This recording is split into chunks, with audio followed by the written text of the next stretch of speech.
when we go back to that thing that we know we said we were supposed to be giving up? Why?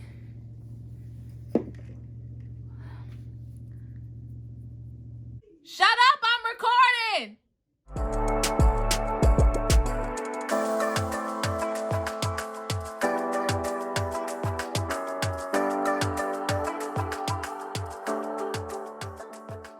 Hey everyone, welcome back for a little TLC. So a couple of days ago, I was watching a video about how we recover after we have had a cheat weekend or a cheat meal.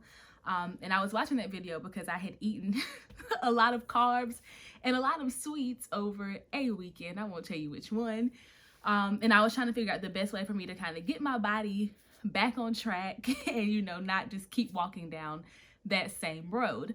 And so in that video, the doctor was talking about how one of the best things for you to do after you've had a cheat weekend is to fast, because it lets your body know, like, hey, we're about to do something different. We're getting back on the right track, and it'll start to get rid of some of those bad things that we had eaten in the days preceding our fast. Additionally, the doctor talked about how when we're fasting, our body will start to, go through some things. We might get a headache. We might experience some discomfort because our body is literally, it's basically revolting against us because it wants to have those foods that it is used to eating. And the doctor said that a lot of times people will be like, hey, if I eat these sweets or if I eat a carb or two, then I will start to feel better. And the doctor said that eating the sweets and giving into your cravings is literally the worst thing that you can do if you're trying to reset after a cheat meal. And it's because you're feeding into your dysfunction, basically. And so you're just giving your body exactly what it wants.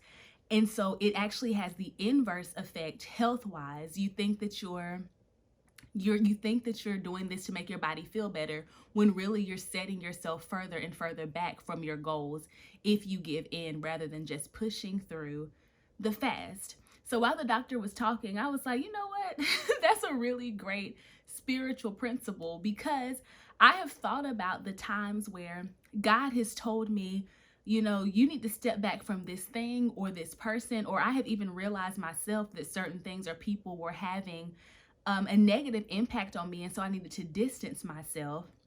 And so once I started distancing myself, if I started fasting, my body would start to revolt. It would be like, yo, what's going on? I would start to get headaches. I would get cravings. I might start to feel weak in my body because I'm used to having a certain type of food, or I'm used to being around a certain type of person.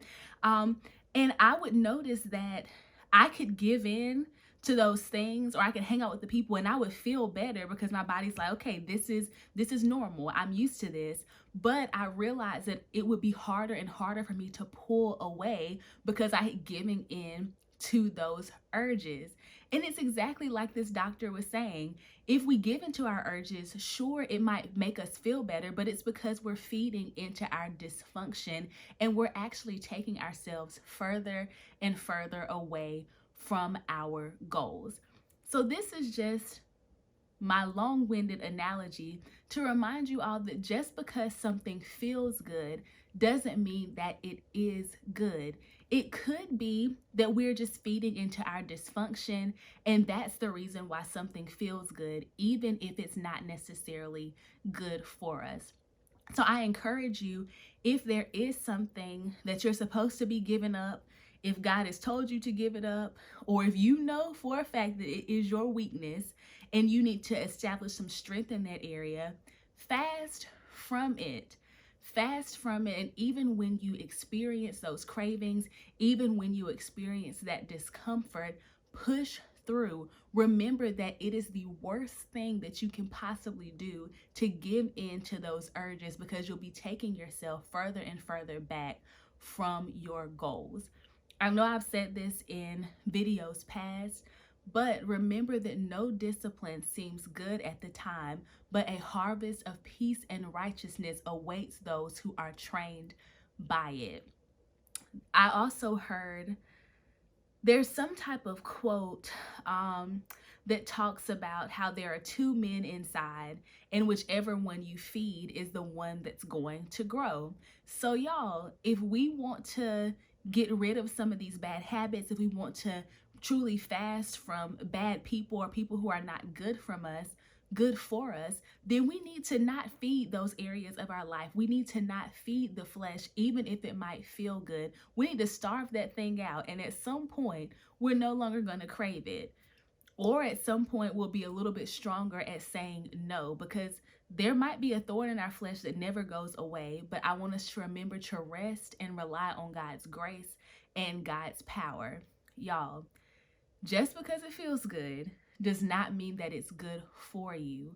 So if you're supposed to be giving something up, even if you have a little teensy bit and it makes you feel better, it makes those cravings go away, remember that that's the worst thing that you could possibly do. Hold strong. Don't go back. Don't give in. Continue to fast. Continue to pray. Continue to keep your eyes straight ahead on the goal that you have set, the goal that you and God have set, and you will get there by and by. All right, that's all that I have for today. I just thought that was a cool analogy that was good for me physically, but also spiritually, because I think that we need to remember that sometimes we got to starve some things and not give in to what feels good all of the time. I would love to know what you all think about this. Make sure you leave a comment, like, and subscribe. And I hopefully will see you all next week for a little TLC. Bye-bye.